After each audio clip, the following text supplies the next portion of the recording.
scheduled programming. Welcome back, everyone. Up next, we are fortunate to have members of the Navy SBIR STTR program to present their next round of topics. So you're going to hear tips and tricks from this panel on how to successfully navigate these opportunities, which means it's time for me to pass the floor over to Jason. All right, thanks a lot, Garrett. My name is Jason Schroepfer. I'm the program manager for Naval Sea Systems Command for the SBIR and STTR programs.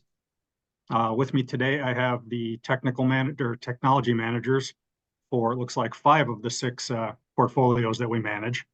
So we have PEO aircraft carriers, PEO ships, PEO unmanned and small combatants, integrated weapon systems, and the headquarters and directorates. I do not see Roberto on the panel at this moment, so Team Subs is not represented, but we can take any questions back for him.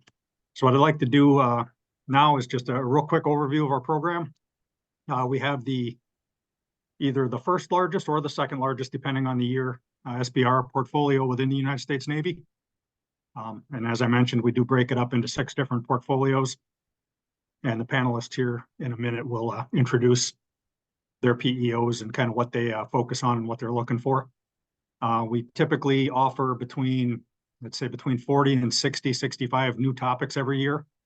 At any given time, we have in the neighborhood of 300, 325 or so active contracts going. And we usually award somewhere in the neighborhood of about 100, 120 new Phase 1 awards every year. So we are a pretty large portfolio. And with that, I'll turn it over to the panelists so they can introduce their portfolios. Thank you.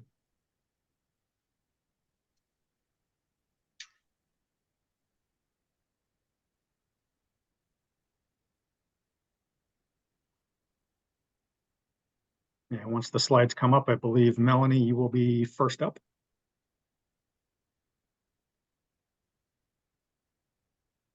Okay, hi.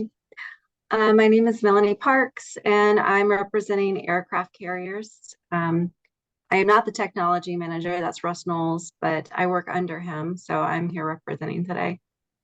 So I think aircraft carriers, just an overview, I think that it's really unique. It's very similar to ships in the sense that, you know, we do have short range weapons and aircraft for the aircraft and missile defense within it, but it also has a flat surface, and we also hold aircraft in itself.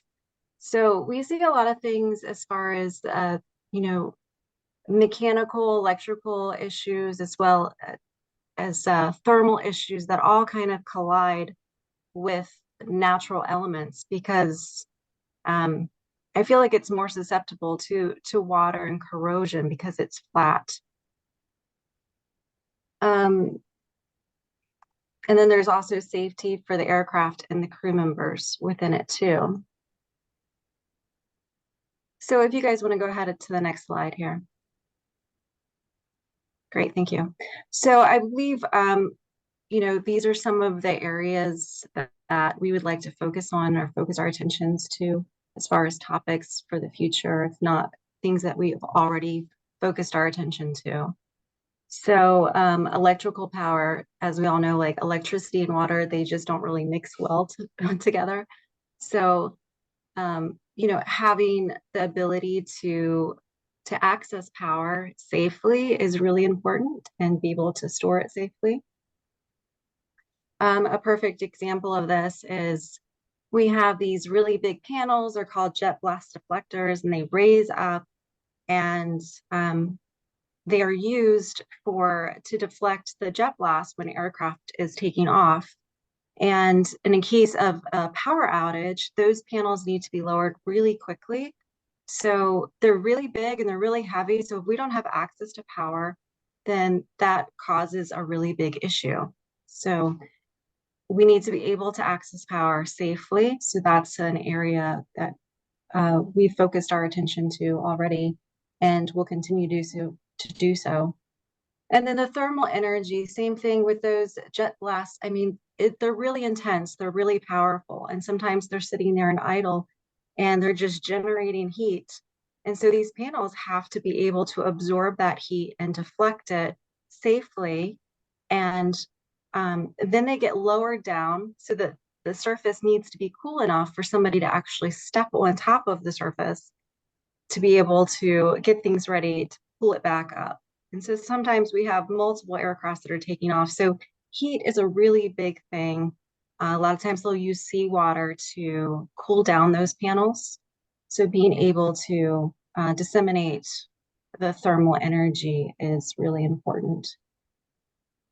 Acoustic resonance, that really is, you know, if you think about how loud it is when an aircraft flies above you, you know, just imagine if you're standing right next to it, you're going to be able to, you need to have protective hearing equipment that can absorb that, but not just for the safety of the crew members, but also for the structure and the integrity of the system. So think about the sound waves that pulsate and radiate through that structure. It's going to degrade the integrity of it. It has the potential to do that, especially over time. So being able to get materials that absorb and intercept radiant energy and sound waves is an area of concern. So go ahead to the next slide, please. Thank you. Signal separation. So, you know, depending on the elemental weather, things like that, it might intercept with towers, which can have an issue with your communication. Not just weathers, but there's algorithms and other things that are trying to mix up those signals. So being able to communicate with your team members is really important. Be able to receive and transmit signals at different points of array will help everybody keep in communication and keep them safe. You know, and then waste management. So, you know, if you're out on a mission, you're in the middle of the ocean, you're not always going to be coming into port to unload your trash, right? So we need to be able to pack our garbage, the paper, the metal, the food, and dispose of it in a way that's, you know, good, you know, a minimal impact to the environment as well. So that's always a area of concern. And then the data capture and the visualization.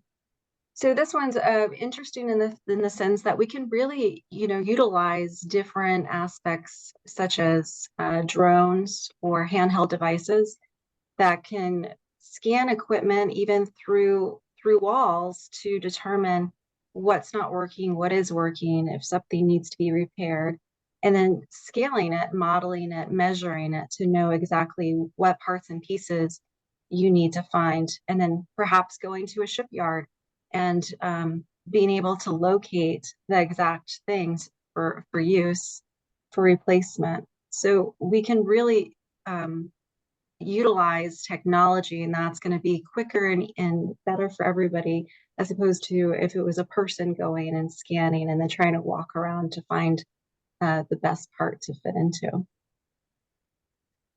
So those are really the areas of concern. Our current topic that we have out right now, it really focuses on the safety of the crew members, particularly when somebody goes overboard. They utilize something called the MOBI system, which is the Man Overboard Indicator. And it's a transmitter that's attached to a flotation device. It transmits a signal to an antenna that sounds an alarm. And then the second indicator is a strobe light that goes off. And so you can imagine, like, if it's in the middle of the day and it's sunny, you know, finding somebody that's gone overboard maybe isn't as challenging as if you was like in the middle of the night and it's dark and it's foggy and the sea conditions aren't conducive. Maybe the waves are really high and you're moving at a high fast speed to get to your next mission point.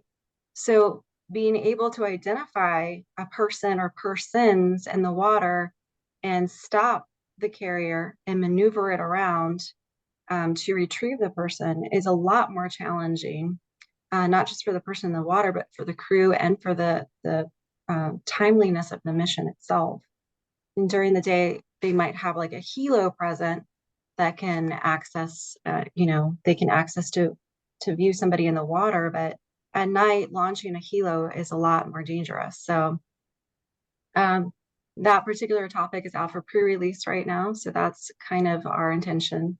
But moving forward, I think those other concerns, other topics of interest that I pointed out is really where we would focus our attentions. That's all I have. All right, thanks, Melanie. Thank you. Just a quick comment before we move into IWS. Because of the volume of our topics in the past, we have gone into greater detail on specific topics. But if you do have any specific questions about the topics that are in pre-release, feel free to put them into the Q&A or any other general questions. If it's directed at a specific panelist, we'll go ahead and address it right away. Otherwise, we'll save all of the questions until the end. Douglas, over to you. Thank you, Jason. My name is Douglas Marker. I am the Technology Manager for PEIWS. That stands for Program Executive Office Integrated Warfare Systems. By way of introduction, could you go to the next view graph, please? I didn't want to provide an organizational chart. I wanted to provide to you what we do. We have 152 programs and projects, and they're divided into two major groups. The top group there, the yellow color, that is all of the combat systems and the platforms where the combat systems reside. For example, if you look about to the left, and at about 11 o'clock, you'll see the Aegis combat system. That's a combat system that goes aboard the cruisers and destroyers and a whole bunch of other platforms. Below, you'll see in the light blue there, those are the elements. Elements are things like radars, guns, missiles, projectiles, things related to sonar, etc. So we are the acquisition authority for all of these things. And we make these combat systems make ships, ships and combatants. The center portion of this wheel, we are organized differently than most other PEOs. We consist of major program managers, and within each one of those major program managers' portfolio, they have their set of programs. The numbers are kind of skewed here because of the numbers in projects that they have, and they just kind of put them wherever they could. But I wanted you to be aware of the fact that this is us, and we have a major problem in many areas. And SBIRs and STTRs can actually be utilized in any part of the development and the cycle of the program. For myself, I started in SBIR back in the 1980s. And then I became a technology director for PEO-TAD, then PEO-TSC, and now IWS. I've been there since 2002. We've had major success with our programs. The amount of funding that we have usually ranges from about, well, when I first started, we were down around $2 million, but now we have a portfolio that goes as high as sometimes close to $50 million. Let's go on to the next view graph. The takeaway on this one is very brief. The major program manager areas that are in green are where the topics have been developed. We have an organization which we ask all of the organizations, all of the NPMs, to come back with ideas, and we know how much funding we've got for the given year. And this year, for the 24, we've got 1, 2, 3, 4, 5. Let's see, 1, 2, 3, 4, 5, 6 areas where topics have been developed. I wanted to make sure that we emphasize a little bit more the idea of the topics themselves. So let's go to the next view graph. I'm not going to go into a lot of great detail here. The takeaway here is, and this information I've asked they put it into the minutes or whatever they do, so that if you're interested, you could go in and find very quickly what's on this screen here. The important thing is that in the BAA announcement under NAVSEA, if you look for these topics that are on the left column, you'll be able to find them very readily among all the ones that are being offered by NAVSEA. In the case of IWS2, we have 3 topics. I'm not going to go into the details of them, but I will say this much. The first one and the third one there have to do with technology that will go into SBIR, which is an EOIR system that is new, and it's supposed to be checking using multiple frequency different sensors in the EOIR spectrum. And these are related to that particular effort there. We also have the high energy laser, which is IWS, that's the second one there, L41. The actual high energy laser is very expensive. And so we're looking for someone who will come up with a way of splitting that beam and directing it to another part of the ship so that we can have 360-degree coverage. Let's go down to the third one, the vertical launch system. The issue here is we've got new missiles that are coming down the pike that are going to go higher speeds, they're going to be larger and more complicated. And in a vertical launch system, we have to communicate from the system to the missile when we launch. And because of the stresses that are on that, we need someone to kind of help us out as far as developing a high-speed interface processor. Next slide, please. Okay, IWS-5, that's the group that works principally with undersea warfare type stuff, sonar and things like that. But they also are very big in training. They want to keep the sailors sharp as far as being able to monitor the training. So this first one that they have there involves AI/ML. They want to be able to draw on existing classified data and input it such that they can test the sailors in various ways on a given capability that we want them to develop. The next one is a visualization. They want to develop a capability for Ethernet-based naval tactical database interfaces. If we go into IWS-6, they have 4 topics. And I'm not going to go into a lot of details on this one, but IWS-6 also has navigation, have the cooperative engagement capability and navigation.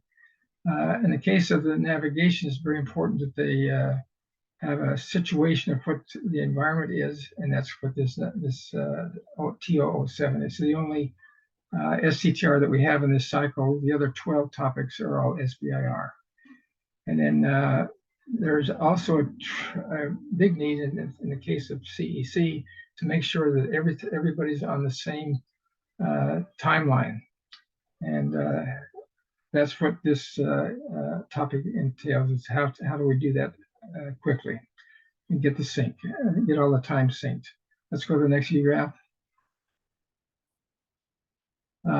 Okay, essentially they're looking for, in 046, they're looking for a new IMU that is low cost and lightweight. I have to go back to the topic itself, but I think that the reason they're looking for this is to put this on an unmanned air vehicle. The next one has to do with radomes. They are looking for something that will help them enhance the capability of being able to focus the beam and provide a greater fielding and aiding in beam shaping. If we go to 80, if you went to the first view graph that I talked about, the organization, they linked 8 and 10 together. And 80, let's see, this one here is, okay, they want to be able to ensure that the computer hardware is working correctly and to be able to identify any errors that are transpiring within the system. Let's go on to the next one. Next view graph, please. And this is scheduling. The weapon to target. They want to make sure that in the ship self-defense system, they want to make sure that they are able to address the fact that sometimes it's difficult to know which weapons should be scheduled for a given target. And they want to upgrade that capability. IWS-X is new. They are integrated combat systems. They are very big in artificial intelligence and machine learning. They are concerned about, in an integrated way, not just the ship, but across the battle group, and even with our allies. They want to be able to identify automatically the effectiveness of the electromagnetic effectors. This would include such things as the Select 32, which is a countermeasure, or it also can work with EW type stuff. As far as the areas that we're interested in, cybersecurity is a big deal. Almost every project we have involves that. AI and ML and modeling and simulation type things, system engineering mod-based work is very important in what we're doing. Now, as far as the future, I don't want to go through everything that follows this view graph, but I've gave these things here so that there'd be something, if you see something that's of interest to you, that you could go forward and pick out what they are and the topic and easily go forward. Let's just go to the next view graph and then I'll be done. This is the Aegis system. These came from the 2022 Technology Master Plan. And we are in the process of making the 2024. I don't think there's going to be much difference in what goes forward as far as these focus areas. So this will be where we draw upon, along with other sources such as the National Defense Strategy and the NAVSEA campaign strategy, and also the program managers. Our focus is to get technology into fleet that would help on an incremental basis. So we look forward to hopefully hearing from some of you in proposals, and I'll turn it over. Let's skip the rest of the graphs. All right, thank you, Douglas. Jen Greenwood from PEO USC. Hi, good afternoon. My name is Jennifer Greenwood. I am the technology manager for PEO USC. If you want to go ahead and advance the slide, please.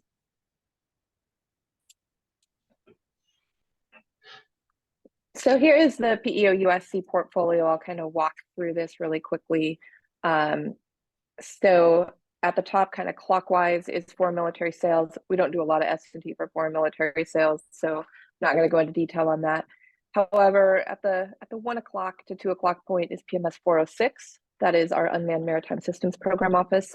They use large unmanned systems, so the large UUVs, the extra large UUVs, the medium USV, and the large USV all kind of land within that program office. So they're looking at fielding these larger systems that are taking a long time to kind of build, or a longer period of time to build than some of the smaller systems. At kind of below the 3 o'clock position is PMS 340. They are naval special warfare, so they're doing a lot of various technology development for SEALs, special warfare. A SEAL delivery vehicle is in that portfolio, so we do have a lot of kind of special warfare aspects going on there. Below that is PMS 408, which is our Expeditionary Missions Program Office. So they are the expeditionary mine countermeasures. They do EOD. We also have expeditionary medicine in there. So a lot of really great work going on in PMS 408. PMS 495, directly at the bottom in the 6 o'clock position, is mine warfare. So they are mine warfare program office. They're doing mine warfare missions, mine countermeasures, single sortie, detect to engage. So how we're identifying mines, or locating, identifying, and neutralizing mines, all on the mission. That is PMS 495.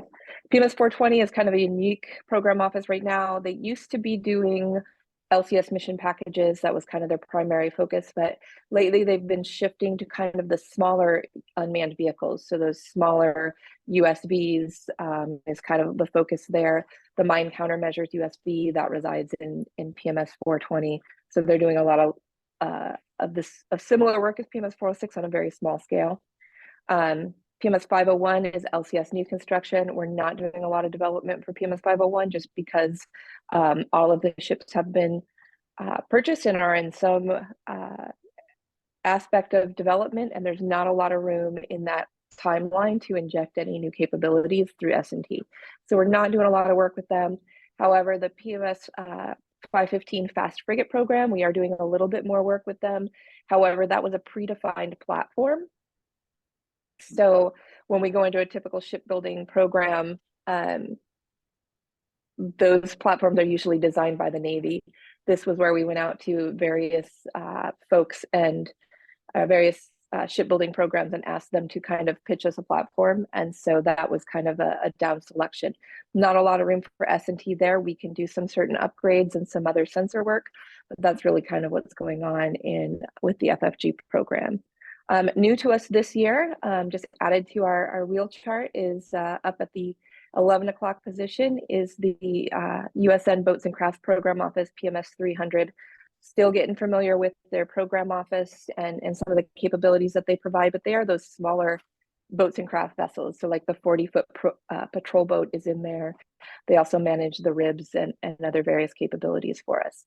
One thing of note, and I didn't go into this as I walked kind of through the whole portfolio, is 5 of the 9 program offices that we have within PEO USC all have unmanned systems integrated at some point. So, it's not just 406. When you think of unmanned systems, it's not just going to be PMS 406. It's going to be PMS 406. Naval Special Warfare is working on unmanned systems. The Expeditionary Missions folks are working on unmanned systems. Mine Warfare has unmanned systems, and PMS 420, as I mentioned, are those smaller unmanned systems. So a lot of people, when they think unmanned systems, focus solely on PMS 406, but we're developing a lot of unmanned capability across the entire PEO USC portfolio. Next slide, please. So here's some of the things that we are looking to fund. So we are close to that transition point within PEO USC. We are at the program of record. So we're looking for R&D that's going to close some of our technology gaps and overcome technology hurdles. So we're looking for, some novel approaches. We'd like to demonstrate feasibility and viability of capabilities that are targeted at our ships, incremental improvements to existing capabilities, solving some of those obsolescence issues, and then moderate technical risk in early stage development. We're not so close to the early stage development. As you get closer to that program of record, you're looking to mature tech a little bit more. So if it's moderate technical risk, we may take on some of that early stage development, but we're really not doing a ton of early stage development just as where we are in the system. So early stage development, that's going to be your ONRs, DARPA, NRL. Those folks are going to be doing more of that early stage development. We like to have the more mature development at the program office level. And then we're looking for potentially game-changing technologies. So anything that's really going to move the needle for us is definitely always a win. Next slide, please. So what we're not looking to fund, as I mentioned kind of before, is that early stage research or basic research. We're not doing knowledge for the sake of knowledge. We're really looking forward to transitioning technologies. We're not doing analytical or market studies of existing technologies. We're not doing engineering solutions without innovation. The program, has innovation in the title, so we are looking for those innovative solutions. And then we're not looking for projects that don't have a strong chance of transition. Every time we write a topic and we get it in there, we make sure that we have a transition path identified and that transition path is viable. So we are definitely looking for those more mature technologies to go after a transition path. Next slide. Not going to go into great detail on this, but here is kind of a 5-step process to submitting your proposal. There's definitely some websites out there to help you. I would go to the SBA website and make sure you're eligible and then start looking through topics. But I assume they're providing the slides, but that's just some tips to how to participate. Next slide. So here's what I consider some elements of a good proposal. Include your technology solution, provide a clear, concise synopsis of your approach. Leave out your market surveys, your technology's looking for a problem. I heard, and I brought it up last week at a similar event, technical details are like salt. If you add too much, you're going to kill the dish. If you add too little, you're going to lack flavor. So you want to strike that balance where you're really kind of using the technical details to enhance your proposal. So make sure you're drawing those conclusions kind of across. Articulate the innovation. We want an innovation solution, not necessarily an engineering solution. So you want to make sure that you're, articulating why this is innovative and why it's good. I also recommend that you have somebody who is not an engineer read your proposal. Give it to your wife, give it to your sister, give it to somebody to read so that they can kind of see what the takeaways are, because honestly, not everybody evaluating your proposal is going to be a SME. So there may be someone from the program office who is not an engineer and is not a subject matter expert reading your proposal for the goodness that it's going to bring to their program office. And so you want to make sure you're articulating those finer details, and that I call it landing your plane. Make sure that you're articulating how that proposal is answering the mail. So make sure you're landing the plane so that you can get those details across to folks. So, but yeah, make sure you're addressing the proposal head on. Next slide. So here's some more proposal tips. Participate in pre-release discussion. So this is your time right now to contact the topic authors and have those discussions about the topic. They can clarify a lot of information that we can't necessarily put into the topic, but they may be able to just discuss that with you on the phone. Respond to the ask, as I kind of discussed, make sure you're hitting it head on. And be mindful of instructions in the BAA. So you want to make sure that you're following the page counts and the font, and it's different across all of the agencies. So you want to make sure that if you are submitting to Air Force and to Navy, that you're minding those proposal requirements. Next slide. Let's skip over the next slide and go straight to, yeah, skip that one. Thank you. So here are the topics that we have in our for PEO USC in the current BAA. I'm not going to go into detail on those, but you are welcome to look through those. We encourage you to look through those and reach out to our topic authors. Next slide. And just some quick resources. If you need help, if you'd like to submit and you're not sure how to go about doing that, here are some resources to reach out to for your proposals. Thanks. We did have a question come in the chat, and it is, which PMS has a UXO focus? So, like I mentioned, 5 of our 9 have a unmanned systems focus. So UXO, unmanned, not sure what that O is, but we do unmanned across 5 of our 9 program offices.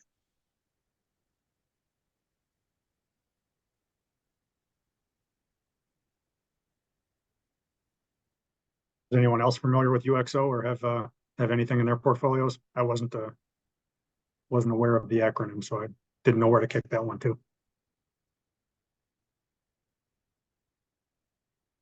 No? Okay, so PEO USC, I think would probably be the best starting point for that one. Thank you, Jen. And over to Madison Lundberg with Team Ships. Hey everyone, my name is Madison Lundberg, and I am the program analyst / coordinator for Team Ships, which encompasses the design, construction, and sustainment of U.S. Navy ships. Although sometimes we're referred to as PEO ships, we really are Team Ships because we can't forget about our friends in C-21. Together, our mission is to support current and future surface fleet needs, protecting the warfighter by advancing our capabilities. Our projects include areas of technology such as digital tools, advanced materials, composites, high temperature superconducting, trainers, launch and recovery, and power and energy. If you move to the next slide, you can see each of our 15 different program offices that we work with in both PEO ships and C-21. We have SBIR leads in each of the program offices who we meet with on a monthly basis to discuss active projects and possible paths forward for transition. We currently have 66 active projects at various stages, all the way from FY11 to this current cycle. Program offices will submit a topic based on their priorities, their active project portfolio, and future funding. The Navy SBIR topic development follows the mission priorities set forth by the NAVSEA Campaign Plan 3.0 and the National Defense Strategy to meet the program office priorities. Next slide. We currently have 5 topics out in pre-release, 4 SBIRs and 1 STTR topic. The topic ending in 022, precision sensing for ASX submarine tenders.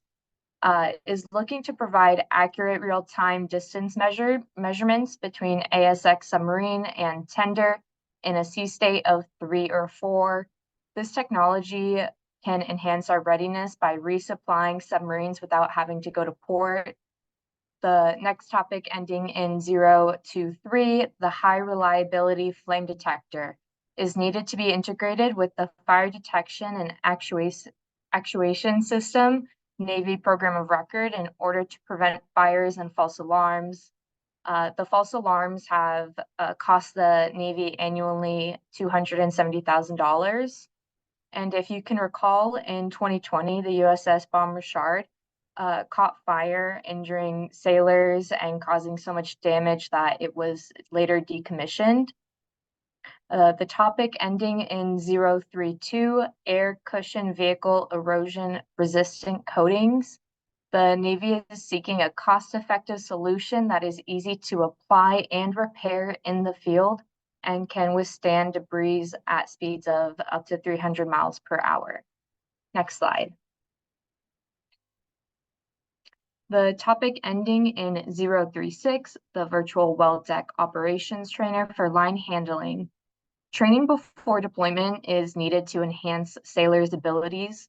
The solution should provide a temporary location for teams to train, rehearse, and refine their required operational capabilities and projected operational environment and mission essential tasks that directly relate to the amphibious requirements. The STTR ending in T009, Smart Exhaust Waste Heat Recovery Unit, and I'm going to go ahead and pronounce the acronym as SOHR, is seeking technology that will capture and transfer at least 50% of heat from the exhaust flue gas into an intermediate working fluid. And if you have any specific questions about the FY24 topics, please reach out to us or the topic authors until January 3rd when the BAA officially opens. And thank you very much, and I look forward to your questions. All right, thanks, Madison. I don't believe Roberto Sanchez, the technology manager for Team Submarines, was able to make it today, but his slides are available in the chat to go ahead and review at your leisure. And if you have any questions, don't hesitate to reach out. So with that, we'll skip right ahead to NAVSEA headquarters and directorates, Mr. Vince LoBosco. Good afternoon, everyone. I'm Vince LoBosco. I am the HQ and Directorate's SBIR Technology Manager. I also serve as the Deputy Program Manager, focusing on the technology for NAVSEA SBIR as well. So if you can go to the next slide.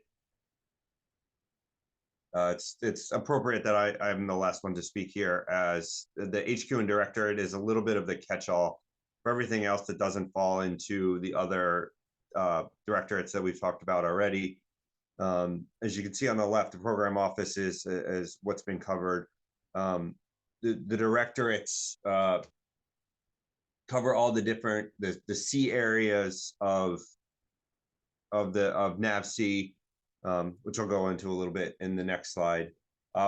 We also work in the other areas of what NAVSEA covers. We also work with the shipyards, the warfare centers throughout the country on programs that they need. So while the other folks that spoke before me could give you pretty specific examples of what they're looking for each year, I get a little broader range of topics.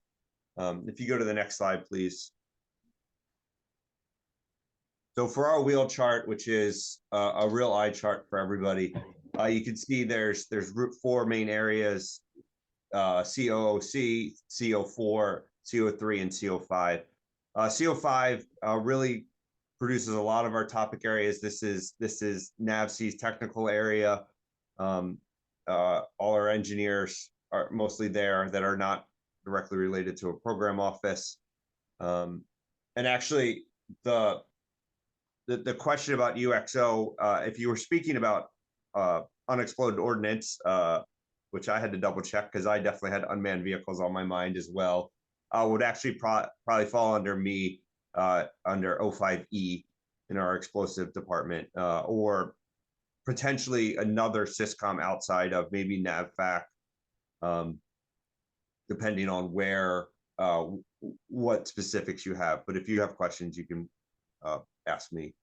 The other, so CO5 produces a lot of our topics, and CO4, some of them, a lot of them actually go together.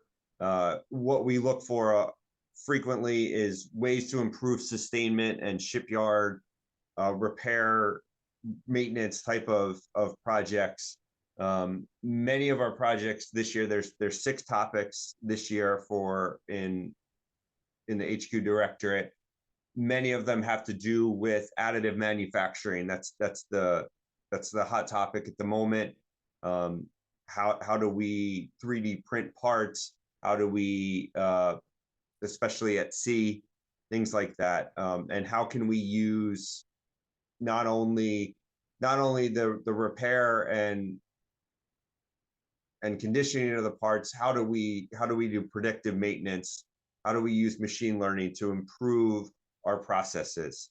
So if there's a topic that has to do with maintenance, repair, sustainment, it's going to fall in the HQ Directorate area. We also deal with some of the more general topics like logistics, potentially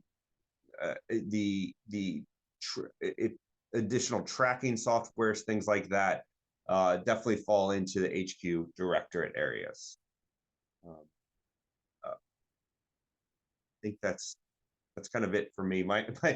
Because I cover a broad area, I didn't really go into too much depth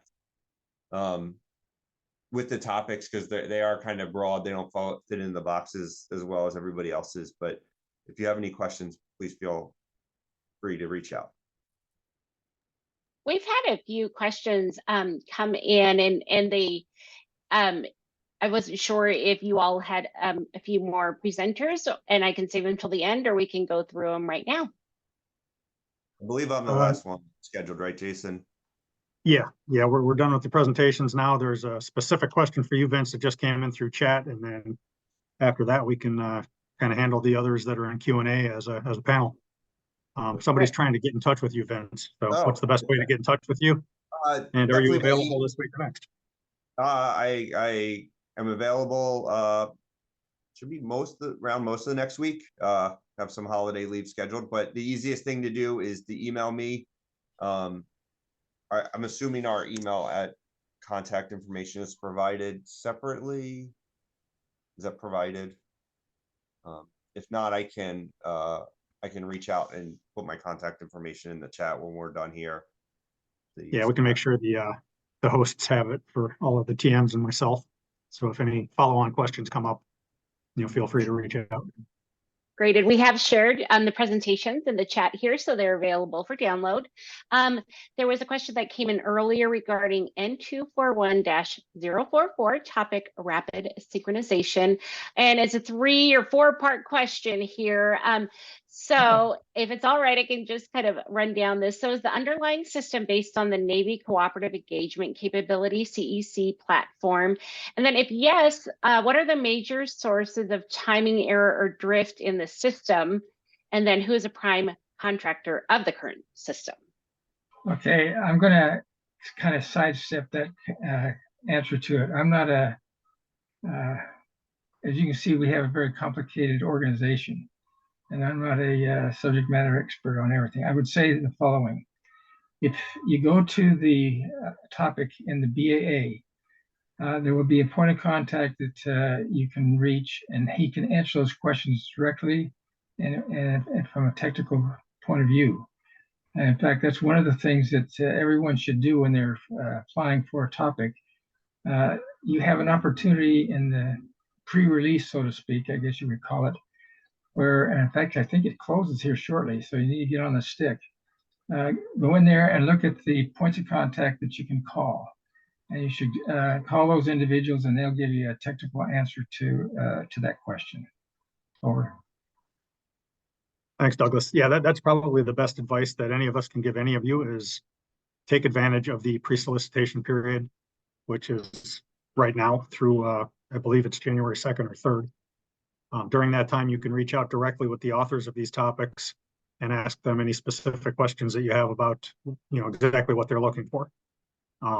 After that date, you can still ask questions, but it's in a public forum. It's kind of like this Q&A. So your question will be visible to the public, and the subject matter expert or the topic author's response will also be public. So you may be giving up your secret sauce.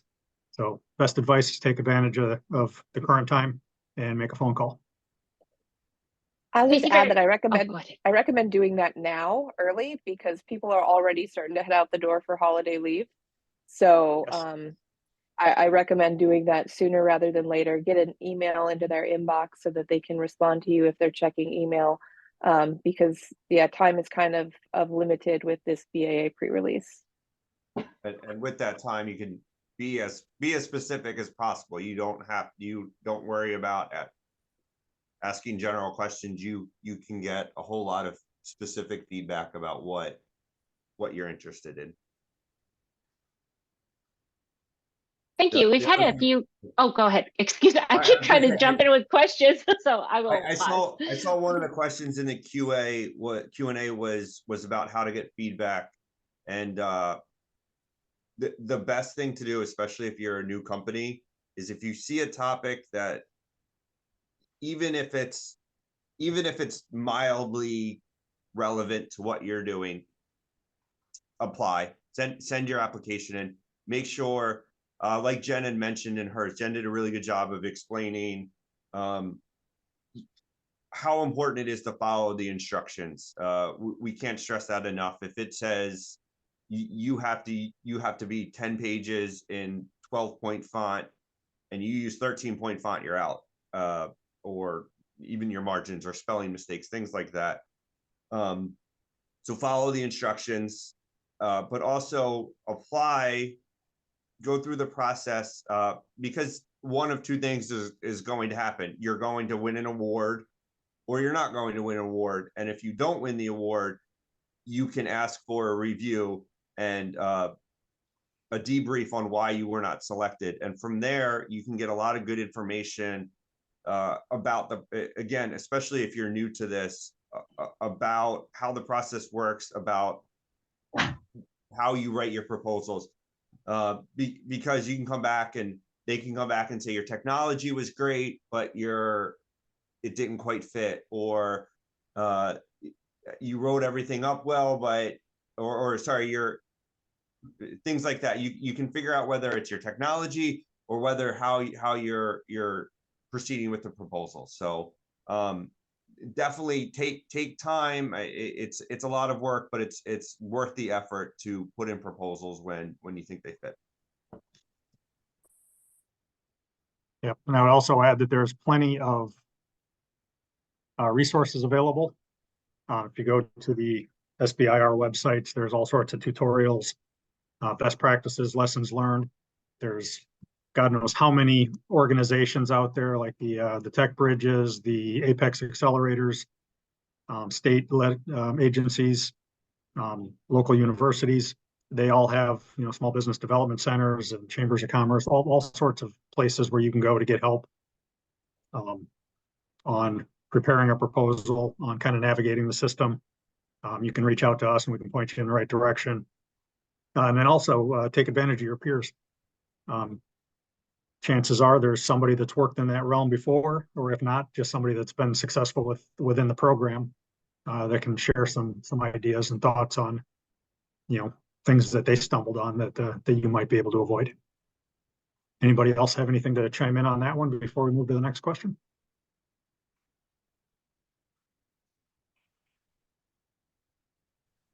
Great, thank you so much. There was a question that just fell into the chat from a founder of a CRM app AI built-in, looking for funds to enlarge the company, making sure this is the right place to be.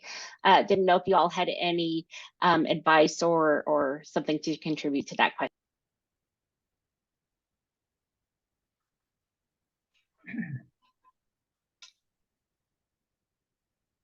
Potentially, if we have a topic that goes into that area, I don't know off the top of my head if we do.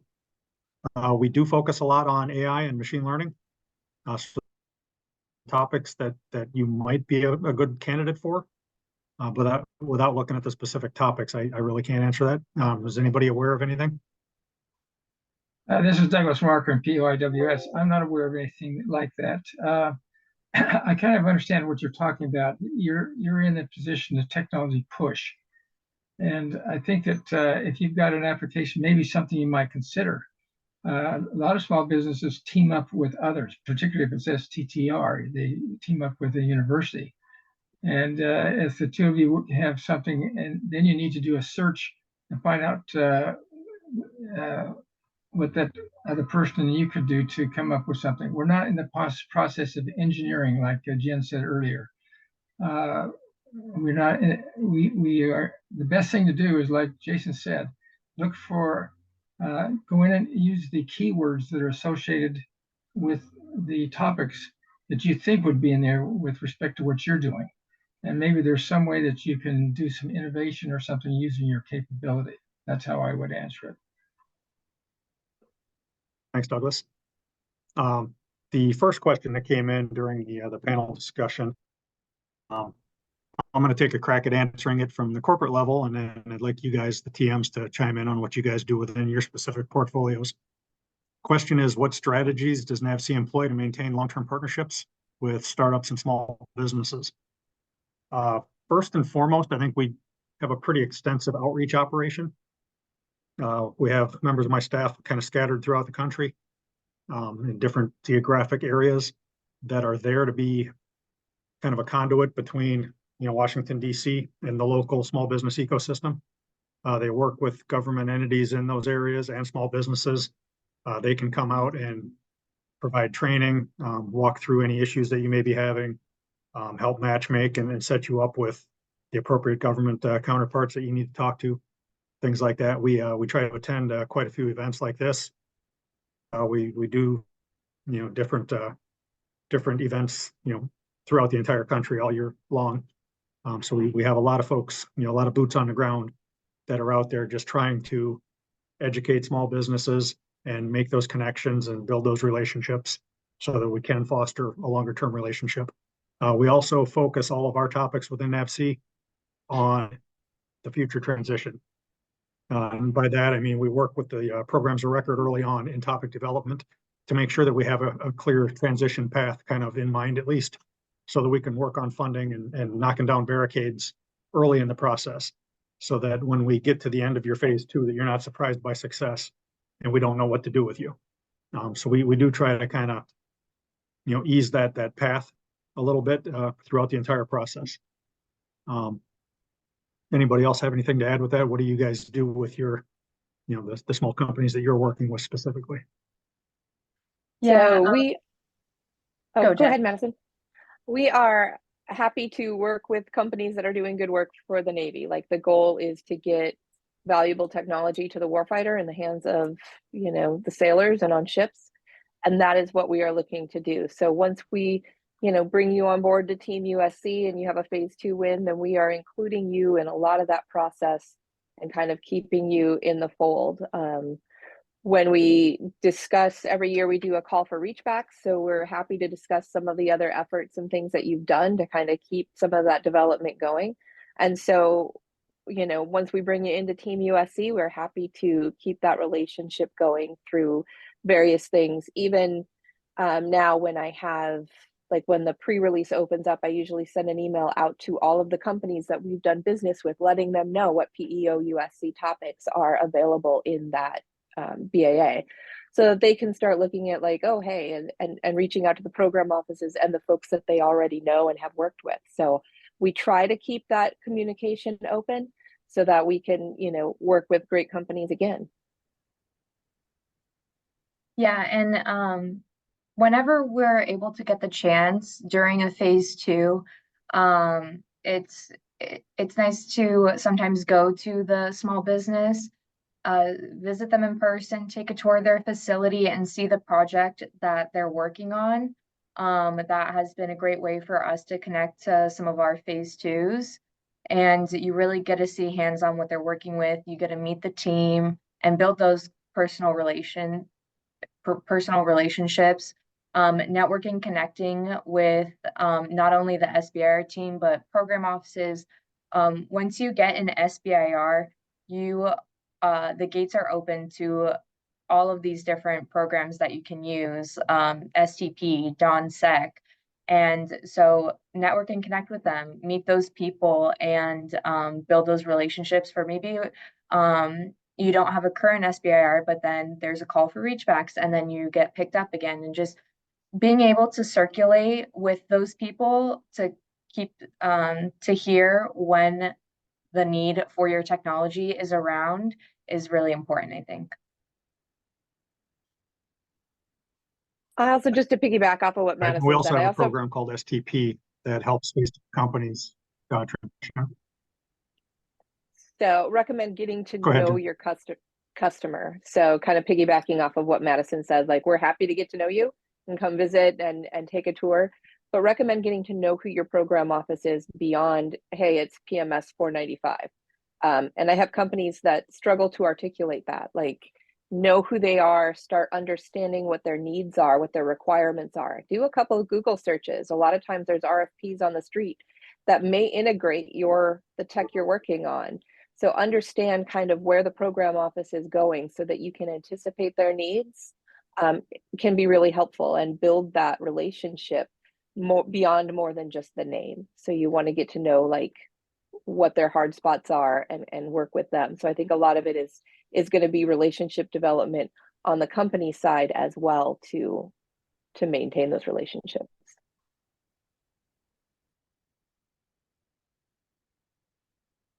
Okay, next question. Can you provide guidance on navigating regulatory compliance and security requirements specific to defense-related technologies?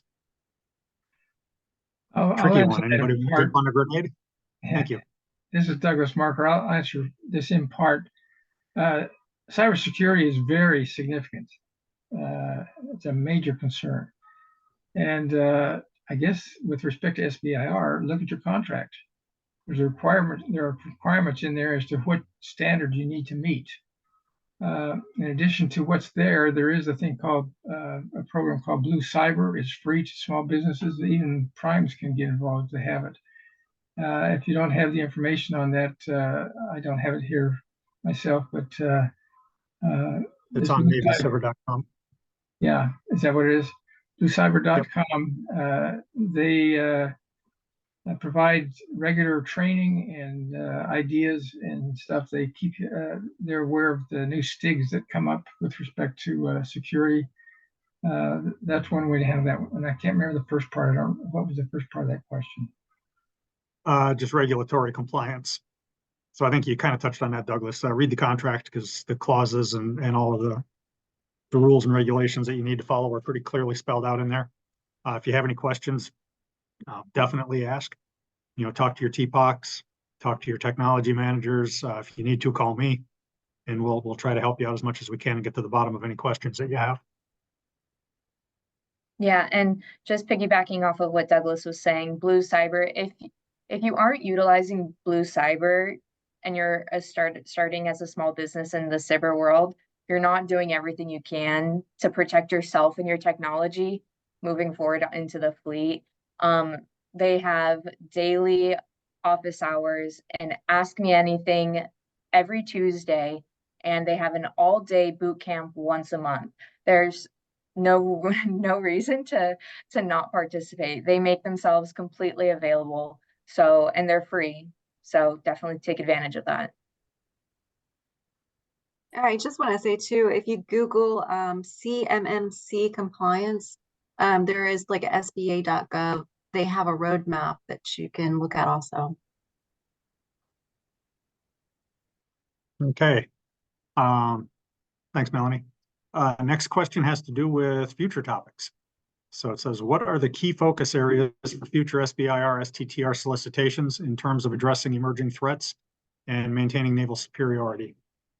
Again, real quick, at the high level, we do go through a pretty extensive process every year. It takes us about 9 months to develop topics.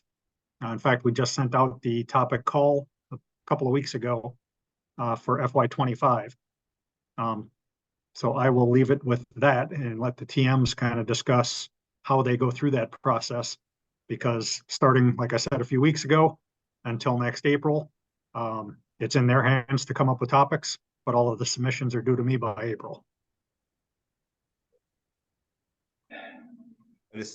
Just to add to,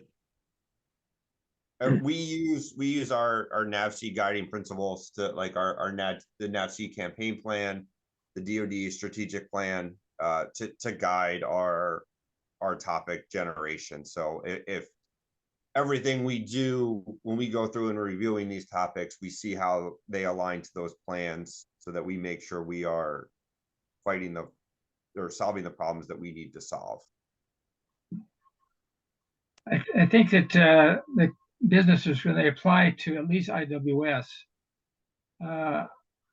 almost all of our topics go to or become classified in phase 2.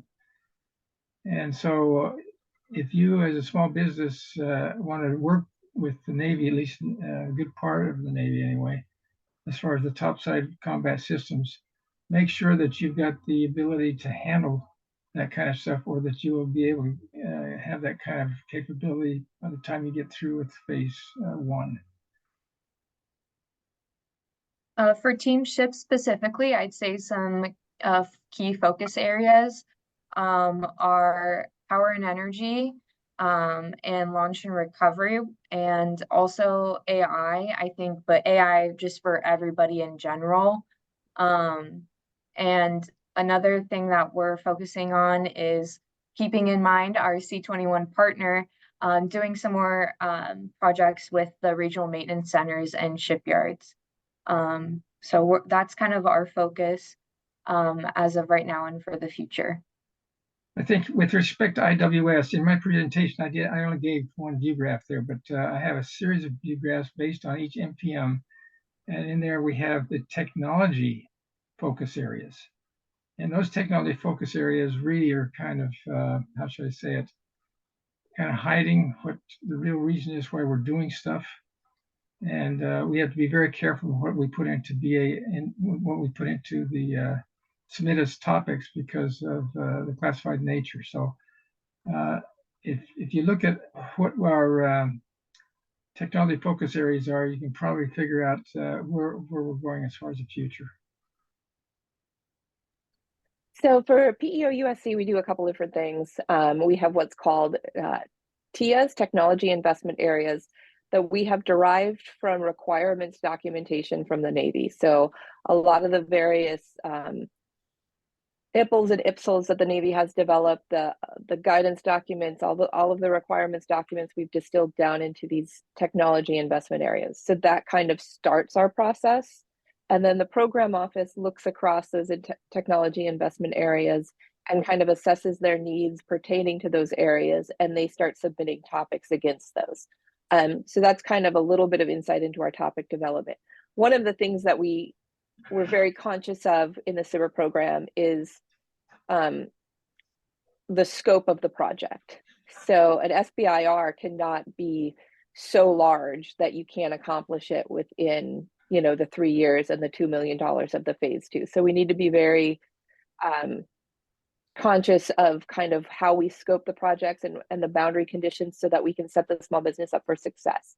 And when we do that, we may not be looking for something to tackle a huge emerging threat, right? We're not boiling the ocean to look at those huge emerging threats, but maybe some, like I mentioned before, little incremental pushes to get things done, some things to address obsolescence, some various capabilities that fall into that small SBIR package, so that we have a chance at transition. Because if we're looking too broadly and we're looking at, tackling these hard, big Navy problems, we're not going to be very successful in the SBIR realm, just based on the constraints of the program. And then each of the topics, once it gets developed, it does go through, approval reviews within each of the P. And then we also have an annual meeting with executive leadership at NAVSEA where we present all of the topics and get their approval before we are allowed to submit them into the solicitation. So that kind of addresses how we're making sure that we're addressing the correct problems. Yeah, I mean, if you want for carriers, it's very similar to the other groups that spoke, but it's threats that they're issues that have already kind of happened over time. So, you know, we can see things developing and say, okay, this is an issue that we need to address, or we can see down the future and say, okay, this is another issue that could potentially be a problem later on. So we want to get ahead of it now.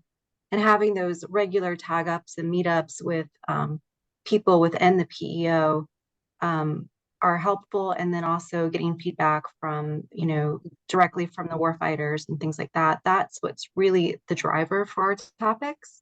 And I agree with Jen, we're not trying to like reinvent the wheel really. It's about taking the technology that's already there and just making improvements upon it. So that's really how we develop our topics. Just to add, just the nature of how SBIR works, it's going to take 3 to 5 years at the quickest for us to get a product out. So it benefits us to be able to project what's going to happen in a decade or so that we can really get useful transitions out of these projects. So. All right, we're running a little bit short on time, but just looking through the Q&A, there are a couple of questions that are asking about data rights, IP, and patents. So why don't we jump on that one real quick, and then if there's any time left, we can touch on these others. Just in general, if you're working on an SBIR contract, anything that you develop as far as computer software or technical information is protected. It's yours. You get to keep it for 20 years after the date you sign that contract. We can't take it, and neither can anybody else. So in general, that's the way it's structured. If anybody else has any, specific thoughts or examples, I know that is a big concern with the small businesses. They don't want to give that kind of thing up, and we don't require it.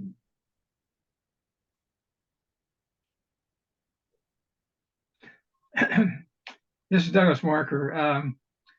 Small business has to determine what they're going to do with their technology when they get the final product. I have at least one contractor, maybe two, who have said, I'm not concerned about the data rights and protecting it.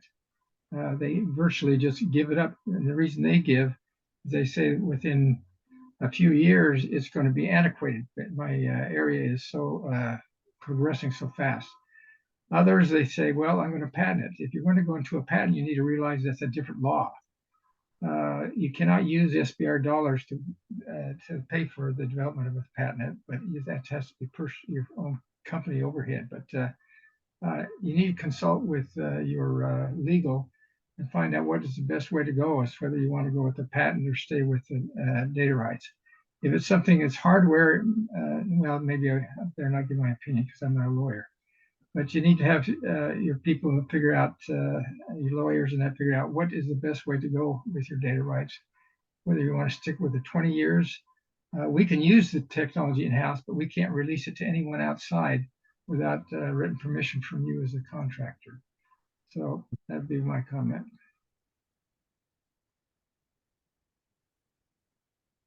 Kathy, I think we're up against the time limit. Are we done, or do you want us to keep going? No, I think we are good. We would like to thank you. And Garrett, the MC of the afternoon, is here to close it out.